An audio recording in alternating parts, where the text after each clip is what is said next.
প্রিয় বন্ধুরা, কেমন আছেন? আশা রাখি ভালো। সৃষ্টিকর্তা যিনি এই বিশ্বজাহানের পরিচালক, তিনি প্রথম মানুষকে মাটি দিয়ে সৃষ্টি করছেন। এ বিষয়ে অসংখ্য ধর্মের থেকে অসংখ্য তথ্য উপাত্ত আপনার সাথে তুলে ধরবো। আশা রাখি ভালো লাগবে। চলুন শুরু করি। ধর্মের কথা বলতে গেলে কেন জানি সনাতন ধর্মের কথা চলে আসে। কারণ কি জানেন? সনাতন শব্দের অর্থ হচ্ছে প্রাচীন। তো যার উপর ভিত্তি করে মনে করেন ফাউন্ডেশন, যেটা আর কি, যার উপর ভিত্তি করে একটা বৃক্ষ দাঁড়িয়ে থাকে শিকড়ের উপর, তো এটা আগে চলে আসে, তাই না? তো সেটা নিয়ে শুরু করি, তারপরে আমরা ইসলাম ধর্ম, এই দুটো ধর্ম প্রথম আলোচনা করবো, তারপরে বাকি ধর্ম, তাই না? চলে শুরু করি।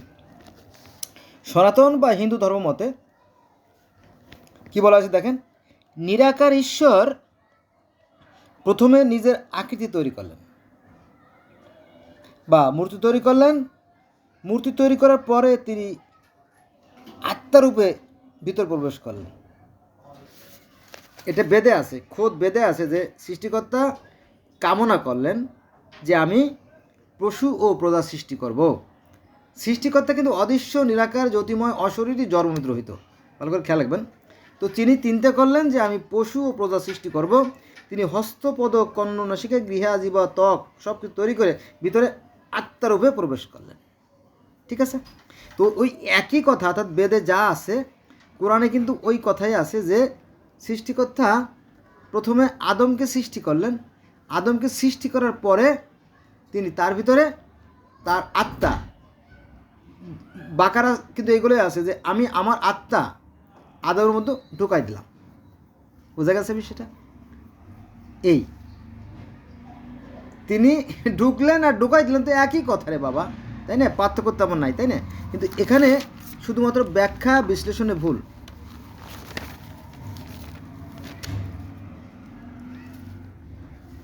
বোঝা গেছে বিষয়টা? এবার আসেন তাওরাতের কথা বললেই তো বাইবেলের কথা চলে আসবে, তাই না? এটা আছে আপনার তৌরাত শরীফের পর্দায়েশ 1:26 নং আয়াত। তৌরাত শরীফ, এখানে বলা হয়েছে যে তারপর আল্লাহ বললেন আমরা আমাদের মতো করে এবং আমাদের সঙ্গে মিল রেখে এখন মানুষ তৈরি করব। বোঝা গেছে? এখানে তৌরাত শরীফে বলা হয়েছে যে আমরা আমাদের মতো, অর্থাৎ আদমের সুরত আল্লাহরই মতো। এদের বলছে হ্যাঁ তিনি তার মতো করে, হ্যাঁ তিনি তার মতো করে, হ্যাঁ তিনি তার মতো করে, 3 বার আছে কিন্তু, মানে জেনেসিসে, মানে ওল্ড টেস্টামেন্টে 3 বার বলা আছে কথাটা যে আমরা তার মতো করে, হ্যাঁ তিনি তার মতো করে, হ্যাঁ তিনি তার মতো করে আদমকে সৃষ্টি করলেন। ঠিক আছে? তৌরাত শরীফও যা আছে, বাইবেলেও তাই আছে, জেনেসিসেও তাই আছে, তালমুদেও তাই আছে। বাইবেলেও তাই আছে, বেদেও তাই আছে, কোরআনেও তাই আছে। বোঝা গেছে বিষয়টা? এটার কি। এবার আসেন 27 নম্বর আয়াতে, মানে ওই যে তৌরাত শরীফের পর্দায়েশ, এখানে বলা হয়েছে যে পরে আল্লাহ তার মতো করেই মানুষ সৃষ্টি করলেন। হ্যাঁ তিনি তার মতো করেই মানুষ সৃষ্টি করলেন পুরুষ ও স্ত্রী লোক করে। এখন আপনি যদি তাওরাত, জব্বুর, ইনজিল, বাইবেল, বেদ, কোরআন একসঙ্গে পাশাপাশি রেখে পড়েন, তাহলে আপনার ভিতরে যে মনের কালিমাগুলো আছে, যে দ্বিধাগুলো আছে, দ্বন্দ্বগুলো আছে, সেগুলো দূর হয়ে যাবে। বোঝা গেছে বিষয়টা? আচ্ছা, এর আরেকটা ব্যাপার আছে। এখানে এসে খ্রিস্টান ধর্মে বলা হয়েছে, এটা আছে আদি পুস্তক, খ্রিস্টানদের আদি পুস্তকের 1:27 পদে বলা হয়েছে পরে ঈশ্বর আপন প্রতিমূর্তিতে, মানে বাইবেলে যেভাবে আছে আমি সেভাবে বলতেছি, এটা আছে আদি পুস্তকের 1:27 পদে। এখানে বলা হয়েছে, আমার কাছে নোট আছে, দেখেন খাতা আছে, রাশি খাতা আছে, দেখেন এই যে রাশি নোট আছে। তারপরে এখানে আমি একটা এই যে মানে বস্তার নোট আছে। এটা পৃথিবীর শত ধর্মের নোট বালতি করে রাখছি আমি, কারণ ইঁদুরে না কেটে দেয়, এই জন্য, বুঝছেন? মাইন্ড করে না, সরি ফর দ্যাট। এখানে আমরা তওরাতের থেকে বললাম, বেদ থেকেও বললাম, কোরআন থেকেও বললাম, এবার বলবো বাইবেল থেকে। এটা হচ্ছে আদি পুস্তক, বাইবেলের আদি পুস্তকের 1:27 পদে বলা হয়েছে, পরে ঈশ্বর আপন প্রতিমূর্তিতে মনুষ্যকে সৃষ্টি করলেন। আপন প্রতিমূর্তি মানে তার নিজের সুরতের মতো করে সৃষ্টি করলেন, পুরুষ ও স্ত্রী করিয়া তাহাদের সৃষ্টি করিলেন। সনাতন বা হিন্দু ধর্ম মতে প্রথম মানব মানবী মনু ও 17 পদ বেদে যম ও জমি নামে উল্লেখ আছে আর কি। এখন আমাদের ইসলাম ধর্মে আবার কোরআনের সাথে হাদিসের আবার একটু দ্বন্দ্ব আছে। এখানে কোরআনে বলা হয়েছে আল্লাহ হচ্ছেন আকাশ এবং পৃথিবীর জ্যোতি, আল্লাহ হচ্ছেন আকাশ এবং পৃথিবীর জ্যোতি কোরআনে। কিন্তু সহি আল মুসলিম শরীফের 6969 নম্বর আয়াতে বলেছে আল্লাহর রূপ আদমের মতো। দেখছেন পেজ গিরে লাগছে কোথায়? তাহলে মানুষের রূপ যদি আল্লাহর মতো হয় তাহলে তার দ্বন্দ্ব রইল না, তাই না? সহি আল মুসলিম শরীফের 6969 নম্বর আয়াতে, এই মানে হাদিসে আল্লাহর মতো রূপ। এখানে মুসলমানরা নিজেরাই দ্বিধাদ্বন্দ্বের ভিতরে আছে, মুসলমানরা নিজেরাই দ্বিধাদ্বন্দ্বের মধ্যে আছে। এটা হচ্ছে যে কোরআন শরীফের সূরা নূরের 25 নম্বর আয়াতে, কোরআন শরীফের, আমি এটা যেহেতু আজটা সিরিয়াস আমি বারবার বলতেছি, সরি ফর দ্যাট। কোরআন শরীফের সূরা নূরের 25 নম্বর আয়াতে বলেছে আল্লাহ হচ্ছে আকাশে পৃথিবী জ্যোতি। হ্যাঁ, মানে নিলাম জ্যোতি, এই জ্যোতির কথা তো বেদেও আছে, আল্লাহ হচ্ছে জ্যোতিময়।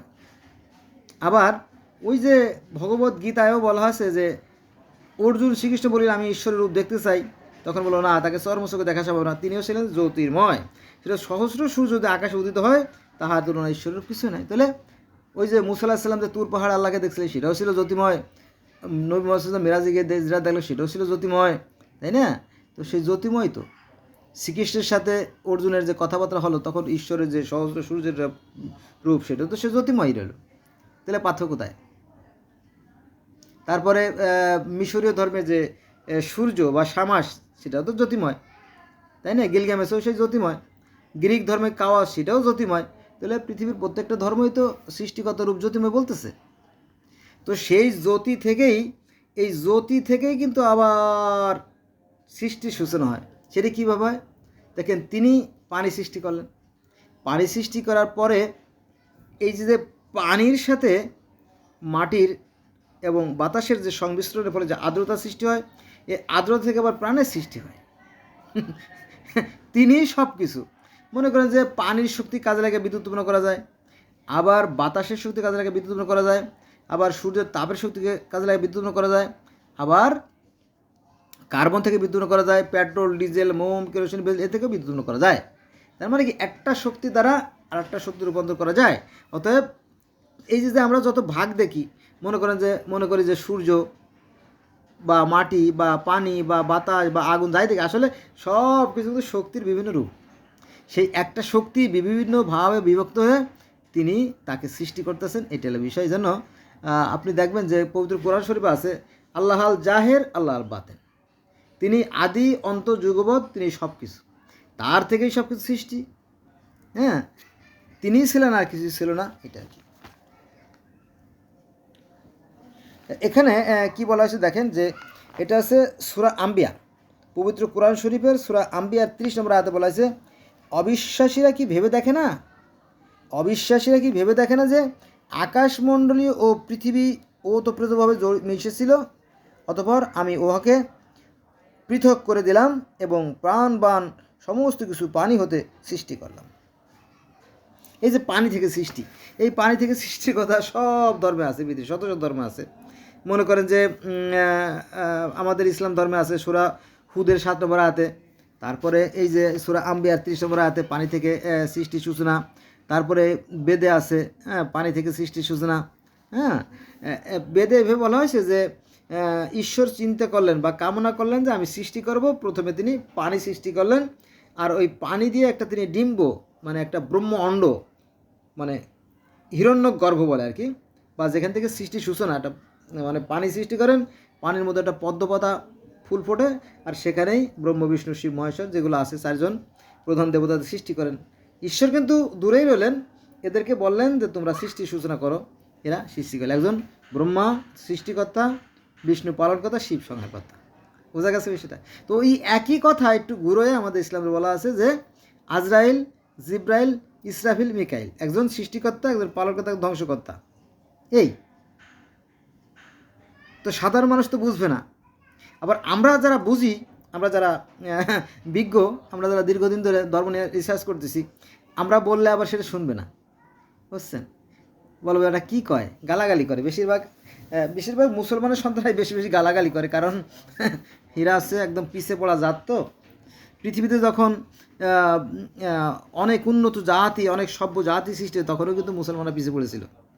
এমনকি পৃথিবীতে যখন শত শত হাজার হাজার ধর্মের সৃষ্টি হয়েছে, তখন কিন্তু আরবে কোনো ধর্ম ছিল না। তারা ওই মারামারি, কাটাকাটি, খুনোখুনি করতো আর কি। তো সর্বশেষে একটা জোড়াতালি দিয়ে একটা ধর্ম বানাইছে আর কি, এই হলো বিষয়, বুঝছেন? ধর্ম ছিল না কথাটা বললে আবার ভুল হবে, কারণ ইসলাম ধর্ম আরবে আসার আগেও কিন্তু স্টিল 4টা ধর্ম ছিল। একটা হচ্ছে প্যাগান, তার মানে হিন্দু সনাতন একটা, তারপরে হানাফাইট 2টা, তারপরে ইহুদি 3টে, আর খ্রিস্টান 4টে ধর্ম তখনও স্টিল নাও মানে আরবে ছিল, কিন্তু ইসলাম ধর্ম আসার আগেও।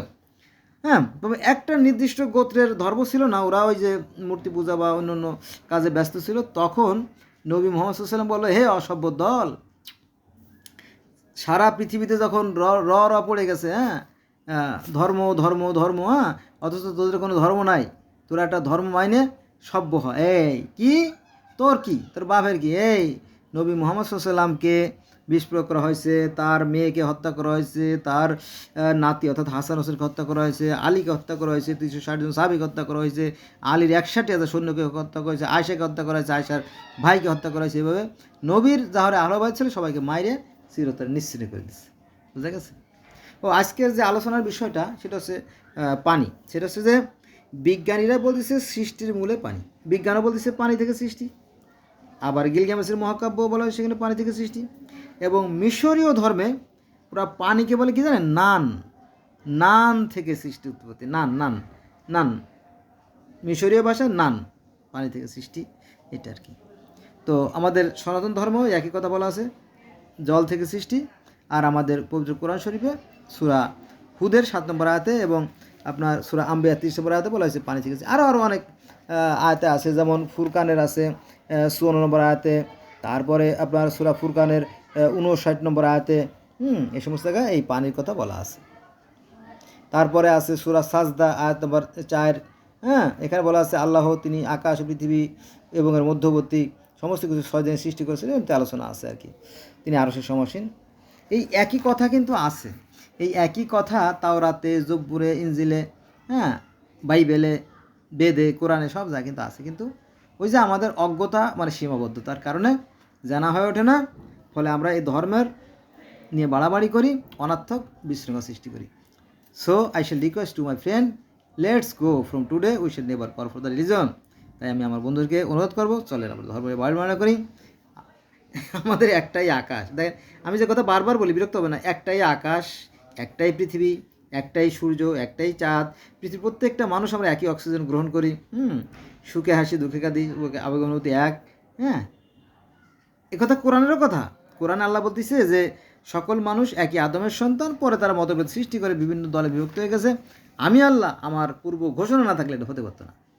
কিন্তু এই কোরআনের এই আয়াতগুলো আলেমরা জানে, জানার পরেও তারা প্রতারণা করে,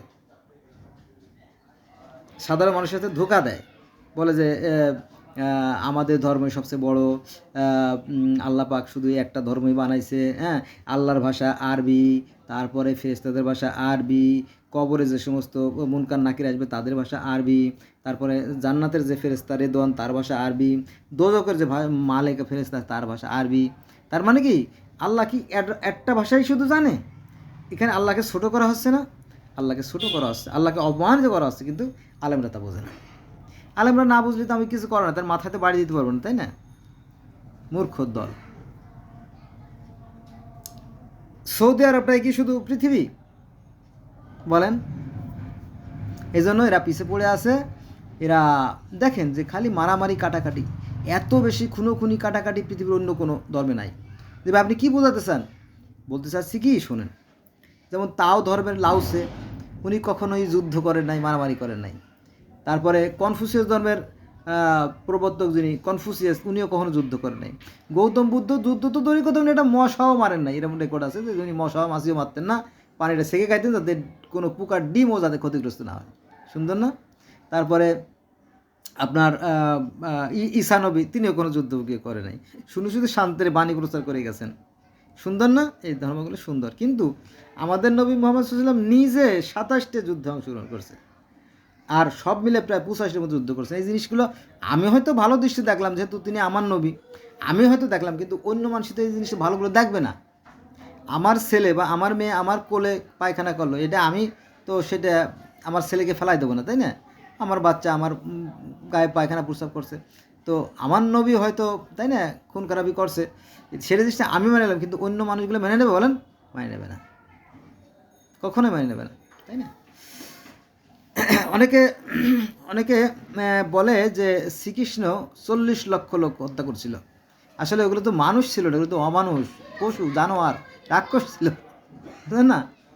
আবার এরম দিন নবী মোহাম্মদ সাল্লামের ব্যাপারে বলা হয় যে উনি তো অনেক মানুষ হত্যা করছেন, না, উনি তো কাফেরদেরকে হত্যা করছেন। এইভাবে পজিটিভভাবে বিবেচনা করা হয়।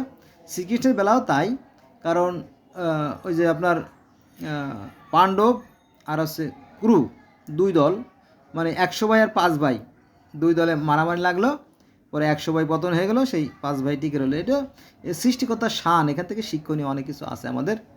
তো এইটা আর কি দেখেন যে 100 ভাইরা ধ্বংস হয়ে গেল, 5 ভাই টিকে রইল, তাই না? তো এখানে কিন্তু শিখার কিছু আছে। কংস ছিল অত্যাচারী, অত্যাচারীর বিনাশ হয়ে গেল, ধ্বংস হয়ে গেল, শিক্ষার আছে না? ফারাও রাজা ছিল অত্যাচারী, তারাও ধ্বংস হয়ে গেল, শিক্ষার আছে না? এরকম আদ জাতি, সামুদ জাতি, হ্যাঁ, এরকম পৃথিবীতে অসংখ্য জাতি, অসংখ্য জাতির কাছে আমরা নাই গেলাম, আমাদের দেশে আসি, দেখবেন যে এই যে যারা রাজনীতি করে, যে সমস্ত রাজনীতি করে, দেখবেন এদের অধিকাংশই, সবাই না কিন্তু অধিকাংশই দুষ্ট পোলাপান, যারা খুন খারাপি, মামলা মকদ্দমার সাথে জড়িত, এই সমস্ত আজে বাজে, তাদের সংখ্যাই বেশি। আজকে দেখলাম যে গুলশান, আজকে হলো কত, 5 তারিখ বোধহয়, 5 তারিখ 5/3/25, তো আজকে দেখলাম গুলশানে একদল কর্মী, মানে ছেলেরা, থানায় ইনফরমেশন না দিয়ে তারা সেই এসটি ইমামের বাড়িতে হামলা করছে, ডাকাতি করছে, দরজা ভাঙ্গে ভিতরে ঢুকে, হ্যাঁ, এই সমস্ত আকাম কুকাম করতেছে। কারা এরা? ভালো ছেলে? বলেন ভালো ছেলে? ভালো ছেলে না। ভালো ছেলেরা রাজনীতি করতে যায় না, কর্ম করে। আর কোরআনও কর্মের কথাই বলছে, সূরা নাবা আয়াত নম্বর 11 বলা হয়েছে যে আমি দিন কী করেছি? খাদ্য অন্বেষণ করার জন্য, কাজের জন্য। বোঝা গেছে? রাজনীতি করার জন্য না। রাজনীতি করার জন্য বিজ্ঞ লোক আছে। আমাকে দায়িত্ব দিলে আমি এই দেশটাকে জাপানের মতো সুন্দর করে দিতে পারি, কিন্তু আমি তো যাব না সেখানে, কারণ মূল্যায়ন আমাকে কখনোই করবে না তারা, আমি জানি। আবার এই জাতি যখন সভ্য হবে, শিক্ষিত হবে, তখন তারা আবার জাপানের মতো সুন্দর হবে। বুঝা গেছে? কারণ 1-2 জন লোক যদি ভালো থাকে হাজারের মধ্যে, তাদের কোনো লাভ নাই। বুঝা গেছে বিষয়টা? তো যেটা বলছিলাম, পানি থেকে সৃষ্টির কথা বহু জায়গা আছে, বিজ্ঞানও বলতেছে পানি থেকে সৃষ্টির সূচনা। তারপরে আফ্রিকান ধর্ম, চীনের যে ধর্ম, তারাও বলে পানি থেকে সৃষ্টি। যেমন চীনের যে ধর্মগুলো আছে, তারা বলতেছে যে শুধু ছিল কালো পানি আর কালো পানি, তারপরে দেবতারা এই পানি নাড়তেছিল, পরে হঠাৎ করে একটু পানি পড়ে গিয়ে পৃথিবীর সৃষ্টি হয়, এরকম। তারপরে আফ্রিকার বহু ধর্ম আছে, সেখানে বলা হয়েছে যে শুধু ছিল পানি আর পানি, পানির মধ্যে থেকে একটা ভিক্টোরিয়াল পাহাড়, কেউ বলে বেনবেন পাহাড়, হ্যাঁ, কেউ বলে জুদি পাহাড়, কেউ বলে গোবর্ধন পাহাড়, ইত্যাদি ইত্যাদি। সেই পাহাড় জেগে উঠলো, আর সেখানে সৃষ্টিকর্তা মানুষ সৃষ্টি করলেন, এইভাবে সৃষ্টির সূচনা হলো। ঠিক আছে? তো অনেক কথা, ভিডিও অনেক বড় হয়ে যাচ্ছে আর কি, আপনারা আমার সাথে থাকবেন। তাহলে আমরা আজকে এই ভিডিওতে জানলাম যে পৃথিবীর শত শত ধর্মে বলা আছে যে পানি থেকে সৃষ্টির সূচনা। ঠিক আছে? এই কথাগুলো কবে থেকে, কখন থেকে, কীভাবে আসছে, এটা সৃষ্টিকর্তা জানে, আর কেউ বলতে পারে না। ঠিক আছে? কারণ পৃথিবীতে যে বর্তমানে যে প্রধান যে 5টা ধর্ম, ইহুদি ধর্ম, খ্রিস্টান ধর্ম, ইসলাম ধর্ম, মুসলিম ধর্ম, হিন্দু ধর্ম আর বৌদ্ধ ধর্ম, এই সমস্ত ধর্মেই পানি থেকে সৃষ্টির কথা বলা আছে। মিশরীয় ধর্মে বললাম না, পানি থেকে, নানের থেকে সৃষ্টি। তারপরে গিলগামেশের মহাকাব্য, সেখানেও পানি থেকে সৃষ্টি। তারপরে গ্রিক ধর্ম, রোমান ধর্ম, সেখানেও পানি থেকে সৃষ্টি। হ্যাঁ, আফ্রিদিতে অর্থাৎ ঢেউ বা সমুদ্রে ফেনা, হ্যাঁ, সেই ঢেউ থেকে, ফেনা থেকে সৃষ্টি। এগুলো আছে যদি আপনি দেখতেন, কিন্তু অধিকাংশ মানুষ দেখে না। তো বন্ধুরা, এটাই আর কি। তো প্রত্যেকটা ধর্মই কিন্তু প্রায় মূলে এক, কিন্তু যারা ক্ষুদ্র জ্ঞান, তারা এই ধর্ম নিয়ে বাড়াবাড়ি করে, অহংকার করে, বিভেদ সৃষ্টি করে, তাদের পরিণতি খুব একটা ভালো হবে বলে আমি মনে করি না। ধন্যবাদ সবাইকে।